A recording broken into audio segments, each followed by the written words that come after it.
হাদি এবং আমি আমার অত্যন্ত একটা ঘনিষ্ঠ সম্পর্ক ছিল। আমার অনেক প্রোগ্রামে আমিও তা গিয়ে এসেছি, বিশেষ করে জুলাই আন্দোলনের সাথে ছিলাম। তাছাড়া হাদি আমার অত্যন্ত অন্তরের সাথে মিলিত হওয়ার কারণ হলো এই শাপলা চত্বরের আন্দোলন হেফাজতের যে প্রোগ্রাম আন্দোলন হয়েছিল শাপলা চত্বর মতিঝিলে, সেই হেফাজতের শাপলা চত্বর আন্দোলনের সাথে সেই আন্দোলনের রাত্রে আমি এবং শহীদ উসমান বিন শরীফ হাদি আমরা একই জায়গাতে আমরা রাত কাটিয়েছি। তার সেই স্মৃতিগুলো শেষ করার মতো নয়। সেই হিসাবে আমরা আমাদের পক্ষ থেকে একটা দাবি উঠাইছিলাম, যেহেতু সে আমাদের ভারতীয় আধিপত্যবাদের বিরুদ্ধে আন্দোলনে লড়াই করে গিয়েছে, সে একজন অকুতবয় যোদ্ধা এবং বিশেষ করে সে সাংস্কৃতিক অঙ্গনে সে কাজ করছে।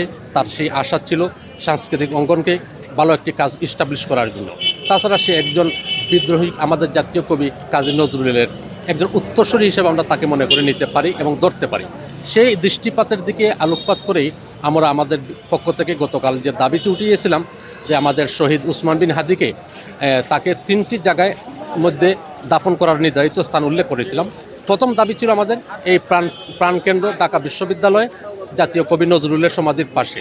পরিবারও মতামত দিয়েছে, সকলের সম্মতিতে এখানে তার দাফন করা হচ্ছে।